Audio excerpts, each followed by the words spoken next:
السلام علیکم ورحمۃ اللہ وبرکاتہ۔ آج کے ہمارے جو سوالات ہیں ان میں سے ایک سوال ہمارے پاس جو آیا ہے وہ سوال ہے کہ کیا کسی بھی انسان کا جادو کسی دوسرے انسان میں منتقل ہو سکتا ہے یا نہیں؟ یعنی مثال کے طور پر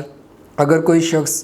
کسی روحانی بیماری کے اندر مبتلا ہے، اس پہ جادو ہے یا اس کو نظر بد لگی ہے یا اس کو کوئی جناتی اثرات ہیں،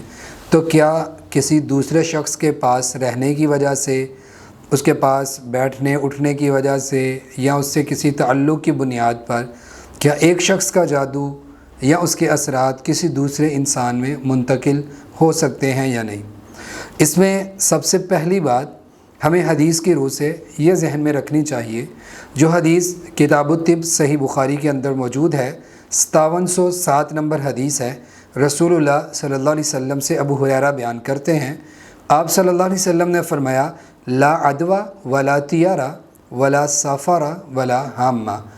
نہ ہی کوئی بیماری متعدی ہوتی ہے، نہ ہی بدشگونی کی کوئی حقیقت ہے، نہ ہی سفر کے مہینے میں کوئی نحوست ہے، اور نہ ہی الو کے بولنے میں کوئی حقیقت ہے۔ یعنی مراد یہ ہے کہ پہلے جو الفاظ ہیں کہ لا عدوہ، کوئی بیماری متعدی نہیں ہوتی، اس میں حسی بیماریاں بھی شامل ہیں اور جسمانی بیماریاں بھی شامل ہیں، روحانی بیماریاں بھی اس کے اندر شامل ہیں۔ اگر آپ کو کوئی فزیکل پرابلم ہے تو لا عدوہ میں وہ شامل ہے،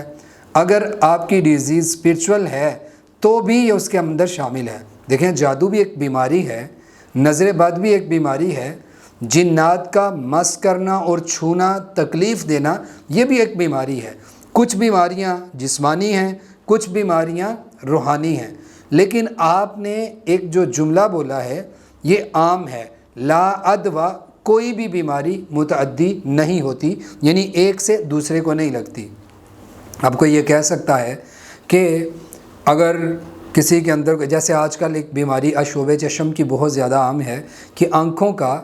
ایک دوسرے سے لوگ کہتے ہیں کہ ایک کی آنکھ خراب ہوئی، دوسرا اس کے پاس نہ بیٹھے، تو اس کا مطلب یہ نہیں ہے کہ ایک کو بیماری لگی ہے تو اس سے دوسرے کو لگ جائے گی۔ اس کے بارے میں احادیث کے اندر بڑی وضاحت موجود ہے۔ لیکن ہوتا کیا ہے کہ جب کسی انسان کے اندر پہلے سے ہی اس بیماری کا مقابلہ کرنے کی طاقت اور قوت نہیں ہوتی اس انسان کے اندر، تو وہ جو وائرل ڈیزیزز ہوتی ہیں وہ پھیلتی پھیلتی اس انسان تک پہنچتی ہیں جس کے اندر اتنی صلاحیت نہیں ہوتی کہ وہ مقابلہ کرے، وہ متاثر ہو جاتا ہے۔ تو لہٰذا جسمانی بیماری کی طرح روحانی بیماری میں بھی بعض دفعہ ایسے ہوتا ہے کہ ایک انسان اذکار نہیں کرتا، دعائیں نہیں پڑھتا، اس کے اندر روحانی طور پر اتنی قوت اور طاقت نہیں ہے کہ وہ شخص مقابلہ کر سکے جناتی بیماریوں یا اثرات کا، تو وہ شخص بھی اس سے متاثر ہو جاتا ہے۔ ورنہ کئی ایسے کپل دیکھے ہیں کہ بیوی کو اثرات ہیں، خامند کو کچھ بھی نہیں ہے، خامند پر اثرات ہیں، بیوی کو کچھ نہیں ہے، ماں باپ پر اثرات ہیں لیکن اولاد کو کچھ نہیں ہے، اولاد پر اثرات ہیں لیکن ماں باپ کو کچھ نہیں ہے۔ لہٰذا ایک دوسرے سے بیماری نہیں لگتی۔ اگر آپ اپنی پروٹیکشن دیکھتے ہیں، کرتے ہیں، ہر روز اپنی حفاظت کرتے ہیں اذکار کے ساتھ، دعاؤں کے ساتھ، اللہ تعالیٰ نے جو اور رسول اللہ صلی اللہ علیہ وسلم نے جو حفاظتی چیزیں بتائی ہیں، اگر آپ ان کا اہتمام کرتے ہیں تو پھر ڈرنے کی ضرورت نہیں۔ ہاں، اگر کسی پر تقدیر غالب آ جائے تو اس میں کچھ کہا نہیں جا سکتا۔ مثلا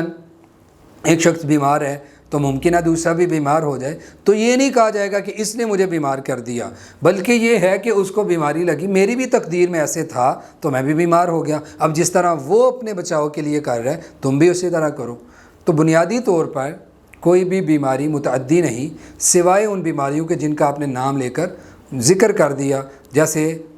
جذام والے کو کہا کہ مجذوم سے ایسے بھاگو جیسے شیر سے بھاگتے ہو، تو یہ ایسی بیماریاں تھیں جن کا آپ نے ذکر کر دیا، ان کی بھی ایک وجہ تھی۔ تو بہرحال ایک دوسرے سے جادو منتقل نہیں ہوتا، اس کے بارے میں ہمیں کوئی ایسی دلیل نہیں ملتی جو پایا ثبات تک پہنچتی ہو، لہٰذا اس طرح کے وہم نہیں پالنے چاہیے۔ واللہ اعلم۔